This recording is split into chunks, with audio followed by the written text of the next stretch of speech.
Today, we're talking about one of the most essential and often intimidating topics, money. Our guest, Jana Mannina, is a financial literacy expert, co founder of Elite Mortgage Solutions, and the voice behind the Money Talk Revolution podcast. With over 25 years in finance, Jana isn't here to talk about theory. She's bringing us concrete strategies to take control of our financial lives. Jana is passionate about making financial independence accessible and empowering. She breaks down complexities of planning, saving, and investing into doable steps we can all use to build wealth and security. If you're tired of vague money advice and ready for some actionable steps to help you feel confident and in control of your finances, you're in the right place. Get ready to take some notes and feel inspired to transform your financial life. Jana, welcome to Life Without Secrets. Thank you so much for having me. Yeah, Very I'm so excited to be here. excited to be here. I know. I wish we were in person, right? Because I we don't know, live that next far from time. each other. It's always funny when you get on here, like it could be from the person's in Australia or they could be next door. You never know. Yes, not too far. Well, you've spent 25 years in finance already. You focus down and on breaking down kind of money myths, making finance more accessible. What has first inspired you to become an advocate for financial literacy? It's a good question. So I'm like, I didn't grow up with a lot, right? So Mhm. for me, I didn't even know any of this existed or like any like what the possibilities were. I never understood what was available. It seemed always like when I was growing up, like there was us, like the whole world, and then like Mhm. movie stars. There was like no middle. Yeah. And it was interesting because when I was growing up, I didn't even realize that we were struggling, even though we totally were, because I always had what I needed, but what I needed was different than maybe somebody who had a ton of money needed, Mm. right? For me, like it was, can I please have Guess jeans? I mean, I'm a kid from the 80s. I was like, Right? please, can I get some zipper pants? You know, and that was like a huge big deal where, I knew other people later in my life and even now, whose kids are, they want to go to Greece and that's Mhm. their big need. So when I started like getting into working, I met somebody and I remember having this really deep conversation. And he says to me, he goes, why do you want to be a nurse? And I was in nursing school at the time Mhm. because I'm going to make $50 an hour plus overtime. And he like takes a breath, like just without like any posturing. He's like, oh, that's nice. I make $50,000 a month. And I was like, what? I don't Mhm. I don't even know what you just said to me like that. Right?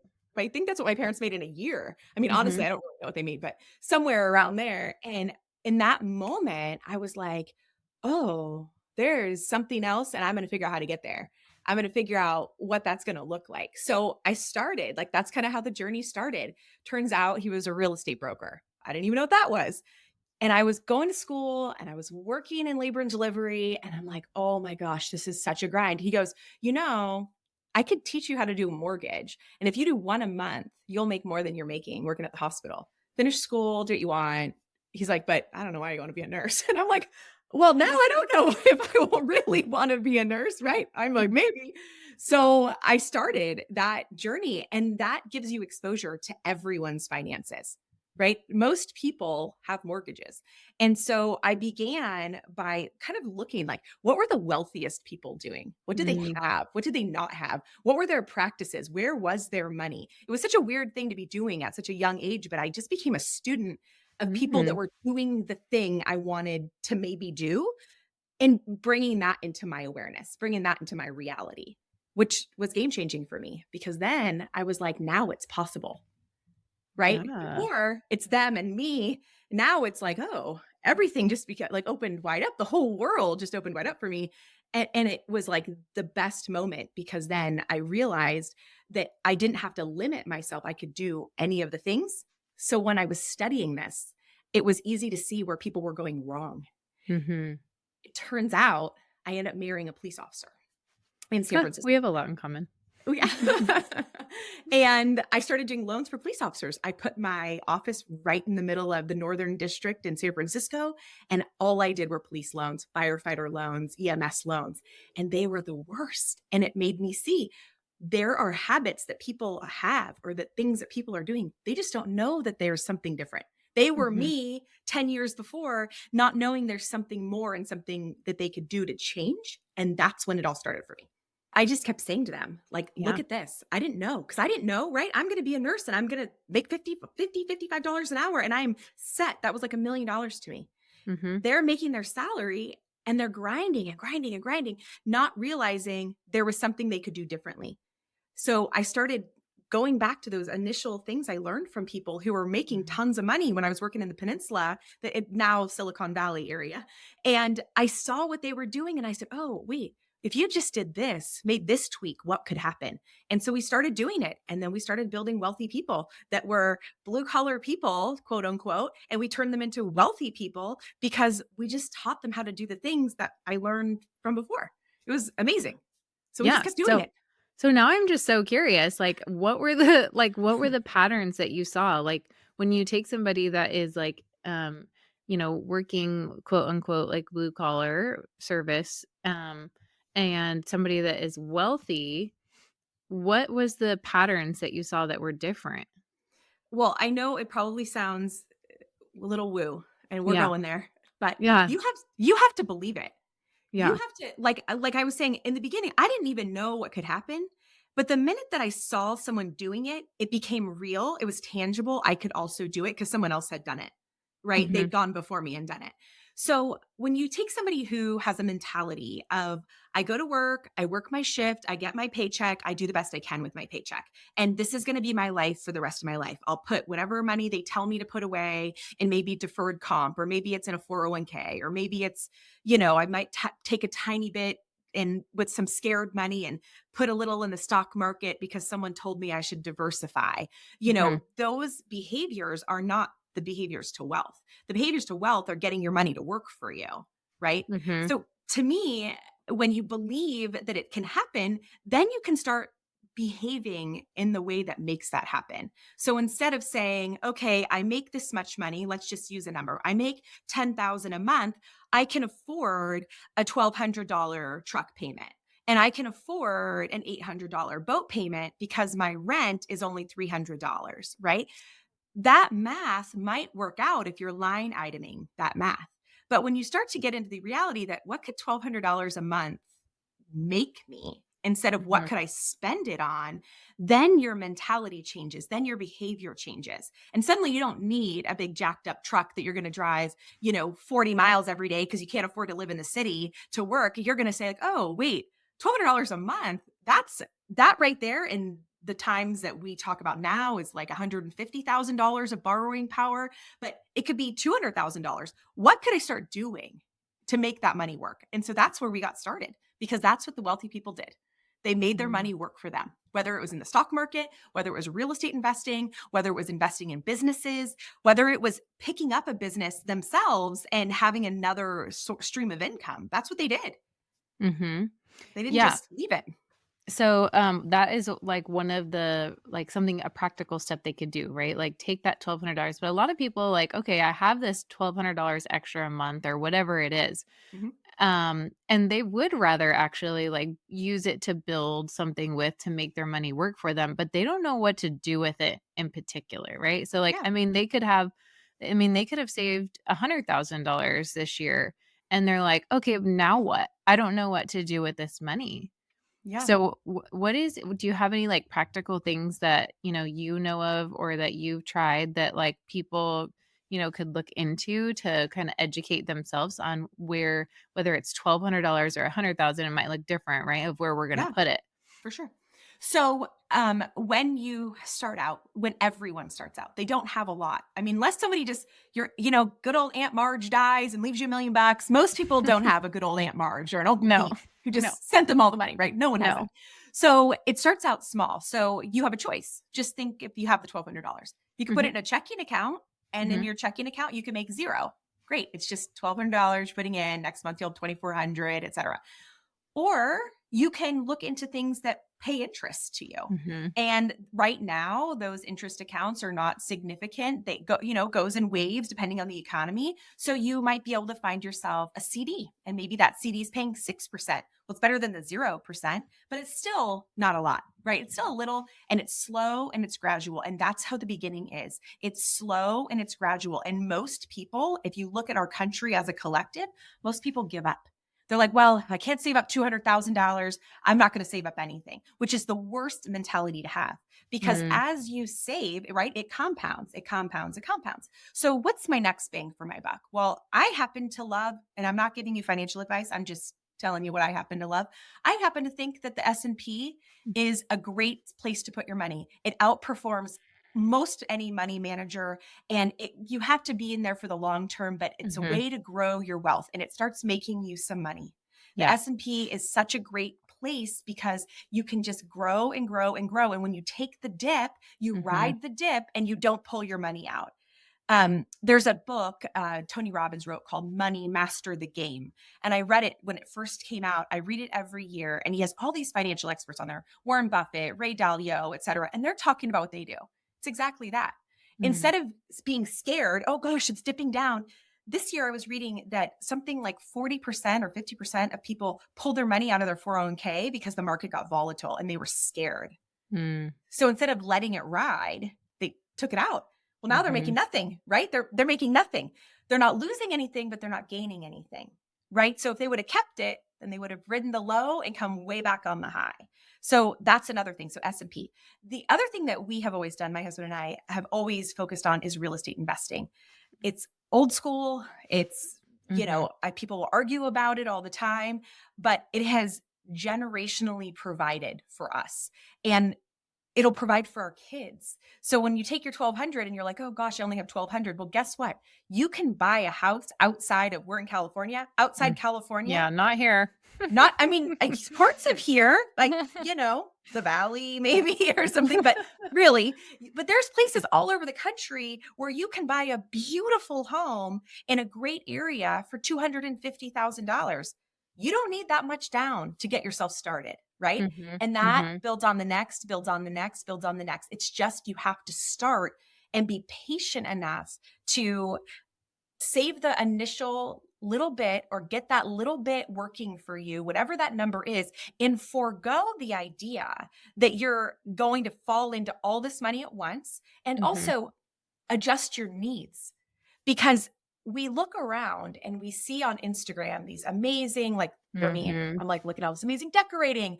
I have Yes. to switch out my quilts for every season I and every know. throw pillow. It's stupid. And like, let me change out to my fall art. I mean, thousands and thousands of dollars of stuff, right? We spend and we think we need it because it's giving us a feeling, it's giving us a dopamine hit of like, Mhm. oh, I got the thing, Yep. right? But Well, that's what society has trained us to, yeah, to that's believe. right. And Yeah. what wealth is, right? They taught us Mhm, that wealth is having all this money. But mhm. if you ask me, Stuff. wealth is sovereignty. Mm, My own sovereignty over my own decisions yep. and my autonomy and my freedom to support myself and support my family. That's not a dollar. It's not a Mhm, number. It's an ability to do the things I want to do and to have choice in what I want to have choice in, right? And when people are buying all the things, they are thinking they need it. You have way more than $1,200 a month, probably, right? If you really got into one thing Amazon that, really gets you too. oh, and especially And wine it's and Amazon, easy. It's easy, right? Like, they're like just, "Oh, yes, I'm gonna get it tomorrow." It's like that instant gratification, the dopamine hit that you're talking about. dopamine hit. Yes. And also, don't forget, we moved through money in a very different way throughout our lives. So if Mm, you're a 70s or an 80s person, your choice is cash or check. That is all. yeah. Then we Mhm. went to cash, check, and then we got a Versatile card so we could get cash on the weekends. A little less planning required, right? Then we got a credit Mhm. card, and then the credit card evolved into the Venmo, and the Venmo, Yes. right, into the PayPal. And then now we have an intangible relationship with money. And so we're not even aware of what our needs are. Subscriptions that That just is come out. unreal. Mhm. Unbelievable how much money people spend on coffee, energy drinks, and subscriptions. I'm Those gonna are write like that the down. Coffee, energy drinks, and yeah. prescription. So, yeah, and just to be clear here, so I go through our finances and I don't write down like, "Oh, what's my electric bill? What's my, food bill? What's my water bill? What's my mortgage?" It's really like I will edit my husband even like, Do you know how much you spent at the gas station this month? Were you really just buying gas, or did you get an energy drink every single day? Because you just spent this amount of money. Because oftentimes when it's just like that $5 a day, it doesn't add up in our head. But when you write it down on paper, it's a ton of money. And Yeah. especially over a year's time. Like, what else could you have done with that? Did you really need that? You know? And I think like that that it raises the question, right? There's some people come from the school of thought that you should spend less, and some people Yeah. come from the school of thought you should earn more. I tend to go with like the earn more Both. at this phase in my life, but Or I do like both, I feel like is yeah, right? Like, I would like to do both. I would like to spend less and earn more at the same time. or spend less on things that really aren't of value to you. Mm, Because if mhm. I was spending, let's just say I was spending $70,000 a year on real estate investments, that is fine. Mhm, Great. I don't have any problem with that because I mhm. value that. But Yeah, if I was spending $3,000 a year at Starbucks, I'm going to be pissed, which I was because I was I doing that. know. I think Right. we I can all was doing relate. that. Mhm. Yeah, I mean, and I think nowadays too, like, we see an ad or something, and then it's just like a click of a button, and you've purchased it, and it's already on its way to you. You're gonna get it in a few days, you know? And so, like, how do we the other thing is too, is, like, because of the social media and we have access to so many people, Yeah. it's a beautiful thing, but if I'm just gonna be 100% just honest on here, there's a lot of people selling you stuff. Like, it's not just like you go to the grocery store or you open your app, it's like people are in your inbox, people are, like, constantly selling me something. And, it's almost like this, like, well, I really want to support all these like 20 friends that are doing all of these things. Like, I want to support them, but I'm like, I'm not going to spend all that money in that particular place right now. So how do you suggest dealing with those kinds of things? And specifically, what you're talking about is when your friends are trying to sell you stuff or just all the things people want you to buy? I mean, all the things, it's constant. Okay, so in my work, what we do is we create plans. We don't create budgets, we create plans. Okay. And What's the that look plan like? helps. So we often, like I was telling you before the show, we Hmm. often relate money with weight loss. Two things that people struggle with a lot, their money and their weight. And what if we say you have to go on a diet, it feels so bad. And if I say you have to budget every dollar, that feels so bad. But if I have a plan that I'm going to eat well, and my plan is I'm going to go to the store and I'm going to plan my meals out and I'm going to get the groceries that I need. Now the plan can be put into place and it doesn't feel like someone's torturing me. Mm. And the same is true for my money. So if I make a plan for my money, then I now have that sovereignty, that choice over what I think is of value, and I can rearrange accordingly. So I like to look at money over the course of a year. And then I like to break it down into quarters and then into months and those months into weeks. So, S- yeah, go ahead. So money over a course of a year. So is this like, okay, I make this much in a year? Is that what you're saying? Yeah, look at most people if you ask them, they don't actually know what they make and they might Yeah. know like what their salary is, but for people who are self-employed or for It people I who was just have gonna ask that. Yeah. yeah, fluctuating income, that's why it's important to look at it over the course of the whole year. So, a lot of people make all their money, especially if you work in sales of some Mhm, sort, you're a commissioned person during certain months. mhm. So, you have to act like you're Macy's. Macy's makes all their money in December, right? They don't make any money any other time, maybe a little on Valentine's Day, Macy's, but like yeah. that's it. That's when they make their money. The rest they're just like limping along, right? In order to not limp along, in order to like really take tangible, real action, we have to look at the whole thing and say, okay, here's how much I'm going to make, and here's when my big months are. Your first year of planning is going to be the hardest because you probably will not have saved anything from the year before. So you're going to have to feel the burn the months that you're not making money until you start to save during like make hay while the sun Mhm, shines, right? mhm, mhm. So that's kind of the first part. And you look at what you bring in on average, and all you can do is look at what your past was. And if your past is going to dictate anything, let's just say you had a really hard year. Well, you had a really hard year, budget based on that. Mm, Let's just say you had an amazing year and you know that year is an anomaly. Like in my business, 2020 was an anomaly. Interest rates mhm. were 2.5%. I don't actually make millions of dollars a year in real life, right? Like in Yeah, my mortgage job, I don't do that. right. So, what does that look like? So, I have to plan based on a real average number and be conservative because there's no possible downfall in being conservative when you're planning your money. So you look at the year and you say, okay, what are the things I got to pay for? I've got to pay for these things. Well, maybe it's your mortgage payment or maybe it's your rent, etc. But it's a good time to look at like, what are you spending on your cars? Mhm. Cars are not assets unless you happen Mm-mm. to have like a, I don't know, 65 Mustang or something. I don't know. But then it becomes an investment, right? I But think the in only one is like a Porsche, actually. I've looked this up. you In fact, yes, me and my husband are always like, what is the most like reliable, but also like I can get the most return on my investment if I'm buying a new car? got it, got it. So Yeah. the same idea, right? Where you look And at things like Toyota.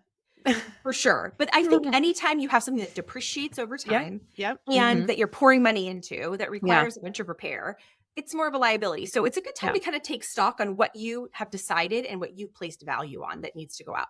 And then if you break that down kind of quarterly, what about things that you might want to be doing? Maybe spring break is a time you like to travel with your family, or winter break, or there's something in the summer you like to do. You can put those and plug those numbers in. And you Mhm. start really seeing where your money goes. And then next up, what do you have to pay for? Maybe it's health insurance. Maybe it's, your car insurance, your gas and electric bill, your water bill, all those things. Put those in, plug them in. Because and when they come, and if you really look at it, you can really get clear. This is where all the money's going, and then Mhm. you can see what you have left. So most people are like, I don't have anything left. So I always say, go to the cars because people spend so much money on their cars, and decide like, do you really need a Range Rover? Do you really need to have a $700 payment a month? For us, that was never the case. We Mhm. drove. I mean, we still drive paid off cars. We Yeah. still drive cars until they're, not like horrible, but like till they're done, till they're Yeah. done being driven. And we don't have car payments anymore, but we did. And you better believe that when we did, we wanted teeny tiny ones because I didn't want my money to go there. I didn't value that. Yeah. So when you look at that and then you break that down and you say, okay, well, my kids' birthdays are all in May. That's a big month for me. Three kids, 1 week in May. Uh, I got a plan for that. So does everyone else, right? Mhm. If you are a person who celebrates Christmas, you got to throw your Christmas in there because Mhm. inevitably you have those expenses. And you start putting those in. And like I was saying before, you either earn more or you spend less, or to your point, or both. You have to look at that and figure out a plan, because not planning for it and like acting like it's not happening is not the way. Right. And Yeah. then once you tackle it and you have those conversations, especially if you're married or you're in a partnership with someone, if you're not on the same page and you're not both committed to what that's going to look and feel like, then you're doing yourselves an incredible disservice, because now you're pulling against each other or away from each other. So we Mhm. have to really work together to say, okay, I want to have 1,500 a month or $2,000 a month or whatever that number is to get started. And it will blow your mind that when you do that, and if you stay with that through the times where you want to buy the damn quilt or whatever it is, or the weight loss drink, or the amazing shampoo that makes your hair grow, or the crazy awesome makeup that makes you have no wrinkles, whatever it is, you want to buy that. It's not part of your plan. And then you get to decide, I'm going to not do this vacation, or we're going to spend one less day at Disneyland, or we're going to do something different than we had intended because it's so important to me to buy weight loss shakes this year. Mhm. That's a priority to me. Yeah. Or whatever the thing is, right? You can maneuver your own money. It's your choice how you do it. But you Yeah. can't leave it all in place if the numbers don't jive with what your goal is. Yeah. Something that me and my husband, have done in, um, like, things like, let's say we have a weekend where we both need to, like, go away, but, like, we don't have anybody to watch the kids, right? Somebody has to stay home. And this could, I think, work for those kinds of decisions where you're like, well, this is important to me and this is important to me too. We like rate whatever that is on a scale of 0 to 10, and 10 being like I'll like die without this, which there's not very many things, right? So you can't use the 10 unless this is super important, like somebody's in the hospital and I need to fly away, right? Like Yeah. that to me is a 10. Yes. Um, but if you just rate it on a scale of 0 to 10, like how bad do you need that shake, right? Or is there another thing that you can use in your fridge already, or Yeah. go to the grocery store and be healthy, right? Um, on a scale of 0 to 10, and then we have to whatever he has his thing, I have mine, and let's say we only have room for one, we have to, in our minds, rate it in a scale of 0 to 10, hold our number, and then, like, reveal our number. And it has to be honest, obviously. Can't just, Yeah. like, wanna trump the other person, but it's like, "Okay, like, you're a 6, like, you know what? That's really important to you, like, let's do that, and we'll maybe figure this out this other way, or we won't do it this year." Such a good idea. I think that we live in a time where everything, like you were saying, is like immediate, instant. It's tomorrow. Yes. I mean, I ordered something on Amazon yesterday morning and it got there that same day. I I know, don't it's know what crazy. Oompa Loompas they have working wherever they are, like next door. I don't even It's know how it so got here. true. It It's was like so true. 3 hours to get it. And I was like, I don't oh, understand either. I didn't even need that yet, but okay, thanks. The Whatever. magician. Yeah, whew, here it is. That is so true because people want it all. Like that, I Mhm, remember being a kid, and when I was with my grandmother, she had, I don't know if she was wealthy, but she was seemed wealthy to me. mhm. And we would go shopping, and she's like, "Oh, I can't decide. I can't decide." She's like, "Get them both." And Oh, that feeling was like, oh, get them both yeah. pairs of Reeboks, both LA Gear. Like, what are you talking about? We Mhm. just live in that now. Like, Yep. "Oh, just get them both. It'll work out. Don't worry about it." And then people wonder why not only are they broke, but their children learn broke habits Yep. because they spend that way, they talk that way, they behave that way. And we're not creating or paving a way for our kids and for ourselves into our own old age because we don't want to think Mhm, about that. And no one thinks about that for some reason I do not know. mhm. And then what could we help our kids along with so that then they can help their kids? Yep. It's a thing.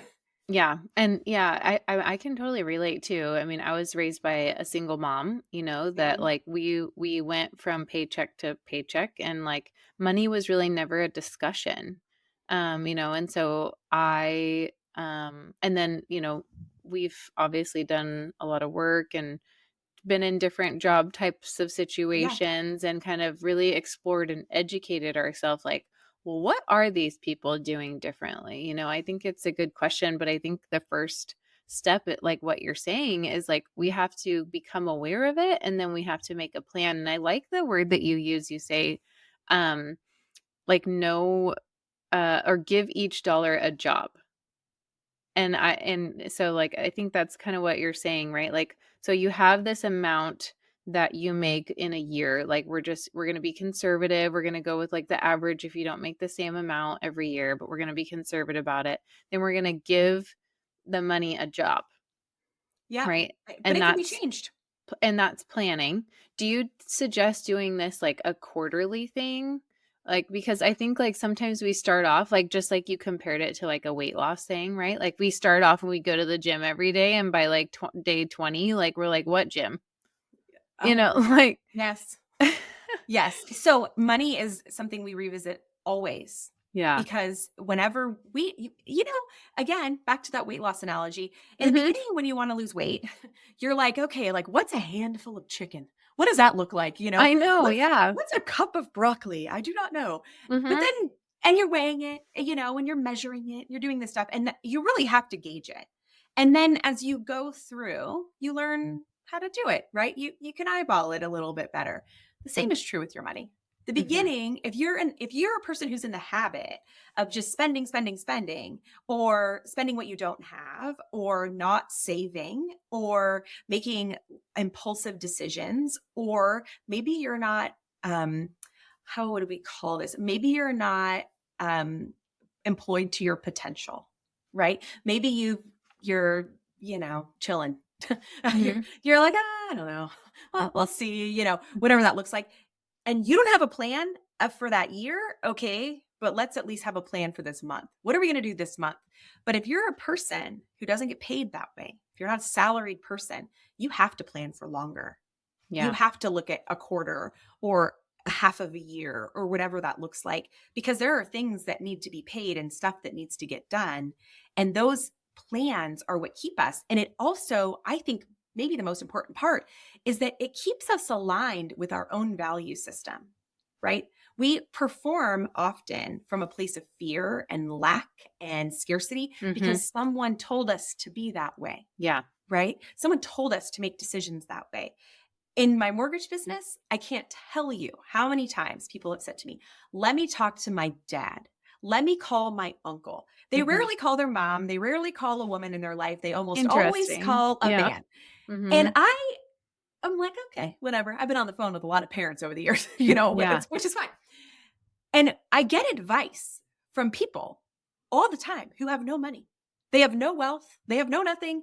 They are just given the best advice that they've heard over time, and people listen to it.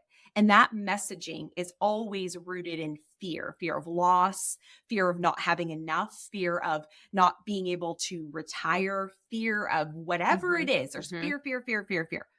Then that breeds scarcity, right? Like, oh gosh, like if I make this investment, what if I lose all of it?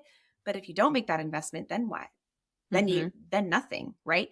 So when we talk about those things, we talk about the way that we behave, and the way that we move forward in our lives. We have to go back to that belief, right? When we're making a plan, go back to the belief that we can, in fact, do the thing we want to do. And the plan just helps us get there because if it's not in alignment, if buying a Louis Vuitton bag is not in alignment with my financial goals, then maybe and it's not part of my plan, maybe that's a second to say, you know what? I really want a Louis Vuitton, but now might not be the time.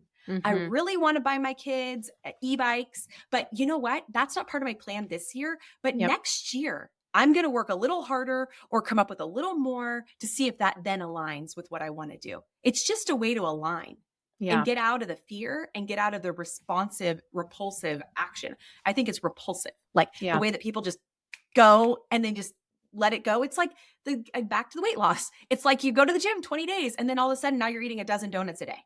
Come Mhm. on. Mhm. And then you're complaining that, oh, Yeah. I'm so upset. That's what people do all the time. They Yeah. complain about their money Yeah. all the time. Well, and I think too, like, in going back to just the world we live in and kind of like the instant gratification, like we feel like we have to have it right now. And like society tells you, like, if you don't, then you're not worthy. Like, oh, Yeah. you can't hang out with those people because you don't have that Louis Vuitton bag. So if you want friends, then you need to have this nice, perfect house and this nice car and this purse and these Lululemon clothes and like I mean, it is a real thing. Like, let's just be totally honest. I mean, I at least can absolutely relate to it. And I think like for me too, but it's like maybe those people are in a different situation and maybe it's not that you're not going to have it. It's a not yet because you see this as a legacy for your family, not just a situation right now that won't take you anywhere. And so it's like if you want that purse, like, maybe it's just a not yet, like, just I love being this is life without secrets, so I throw my stuff everywhere. But, it's like, I've been wanting to get my stairs done. They're, like, the original stairs from, like, the late, like, 90s when the house was built that we live in, and my 7-year-old loves to climb on them. And so there's like like little poles missing off of my stairs. And I'm like, he still climbs on everything. So what's not to say that I'm going to buy something new? He's going to break it anyway, because he's having fun.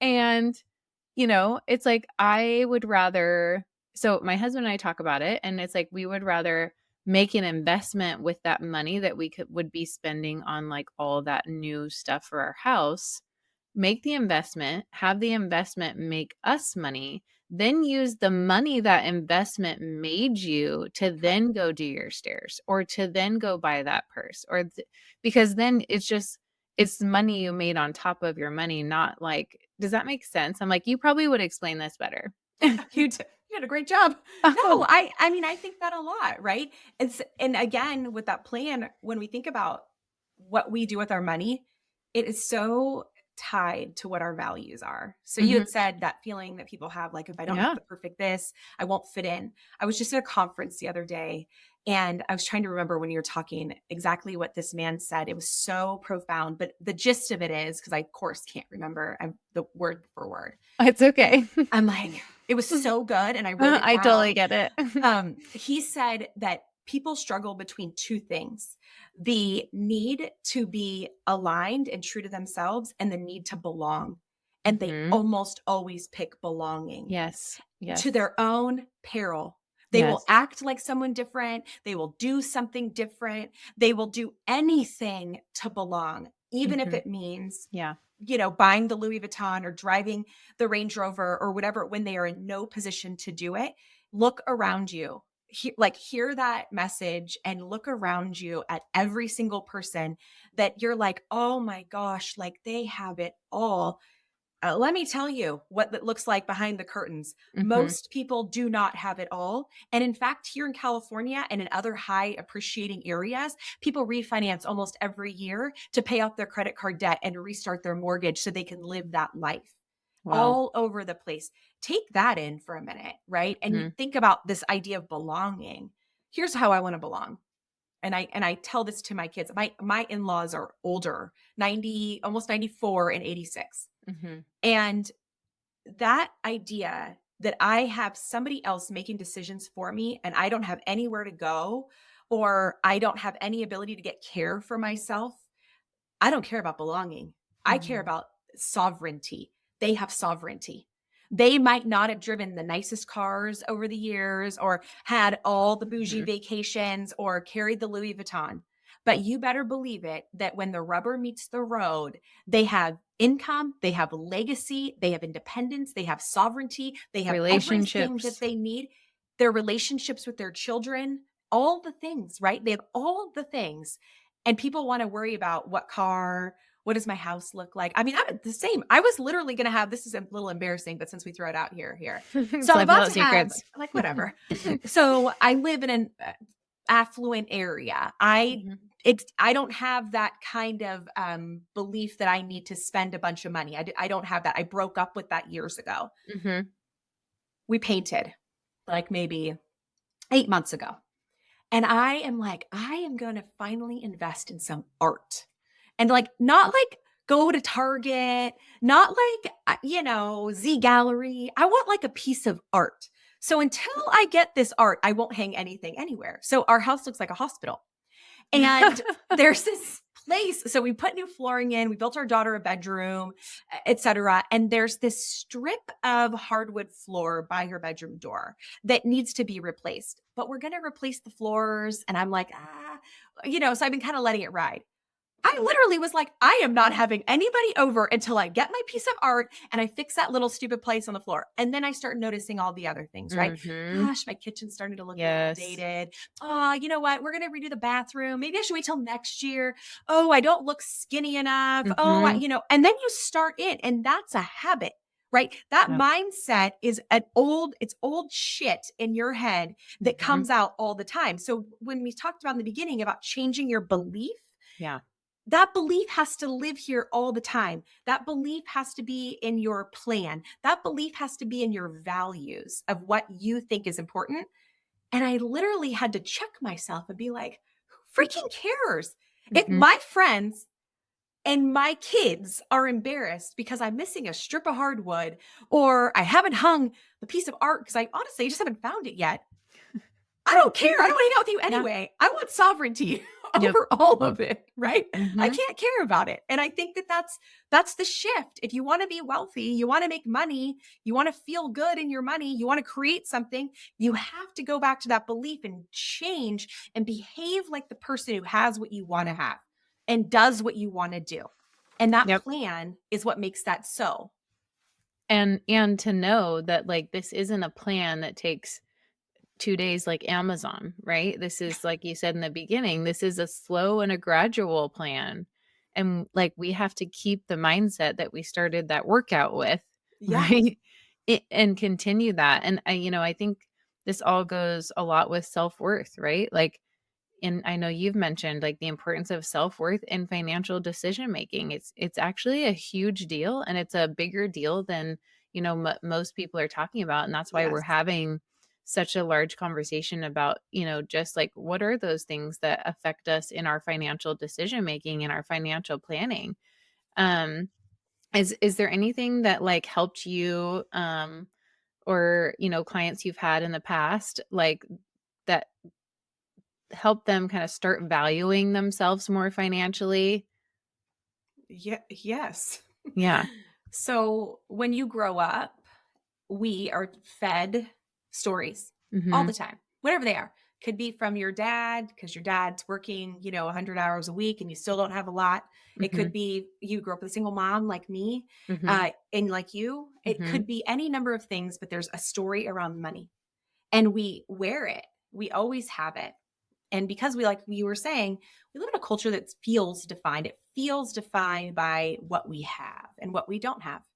And it feels defined about how beautiful we are or how skinny we are or whatever we are. But every message that we get is that we are not enough. We don't have enough. We're not pretty enough. We're not liked enough. We don't belong enough. We're not popular enough. All the things. It's always you're not, you're not, you're not. But don't worry because I have the transformation and this beautiful cream that will make you look young.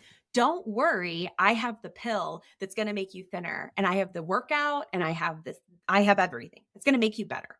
Mhm. So if we start from a place, if we can get to, and this took me years to get out of a mindset, out of an identity that was, I'm broke from a small town and I was raised by a single mom, to I am so lucky. I grew up in Mhm. this small town and it gave me the best sense of values. And I was never fearing for my life. I didn't grow up in a place where it was scary. And my mom was a beast. Like, what? Single mom? I'm so grateful that I don't have to be a single mom and raise my kids. Yeah.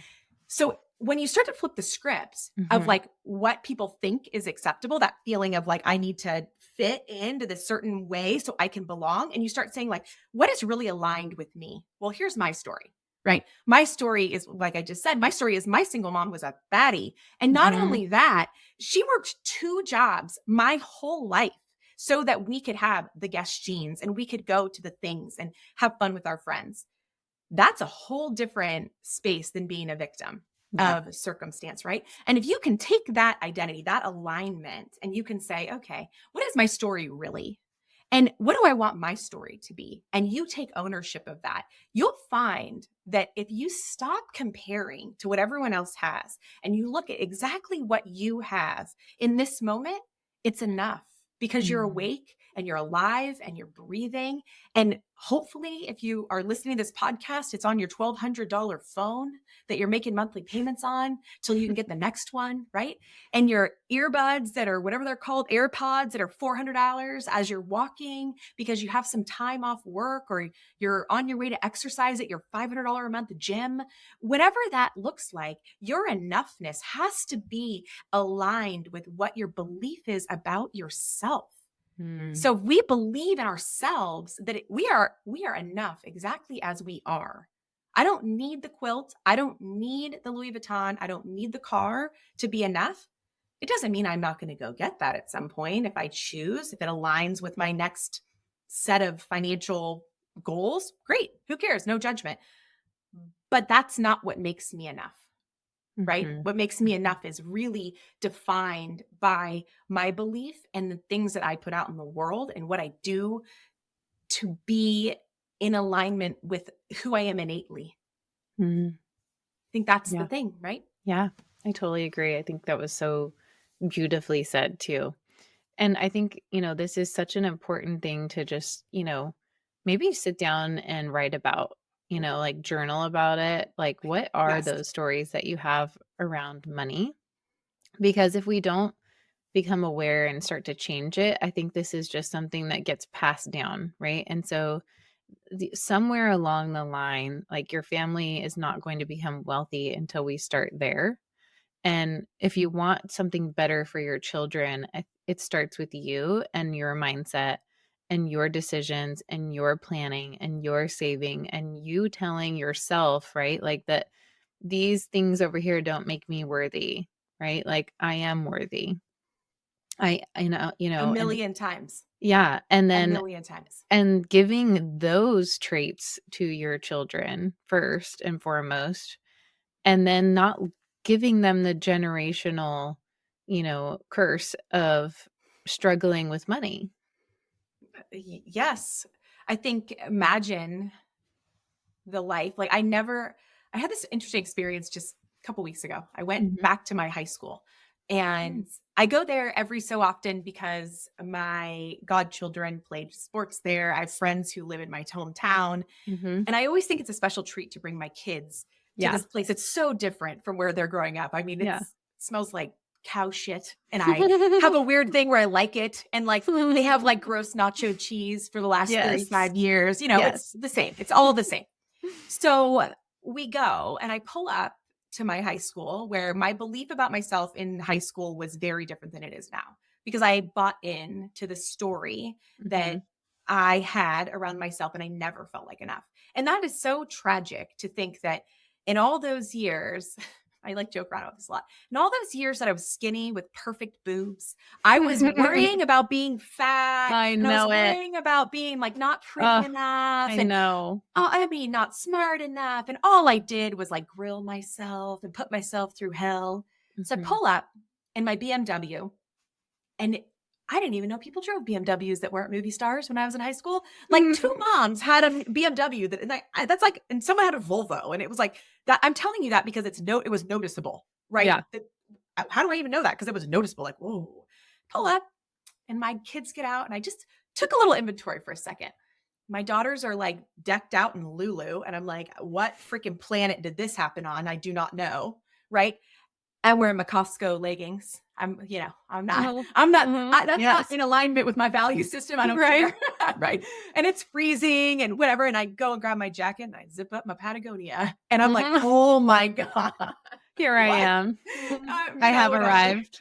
I've arrived to my school and I feel this feeling but it's amazing how immediately I just started taking inventory of my own family and how much I had to change to In order be to a get there. to be the person who pulls up and is like, "Oh, it's $10 to get in. Who cares? You want to have the nachos and the chili dog? I got you. You know, who cares?"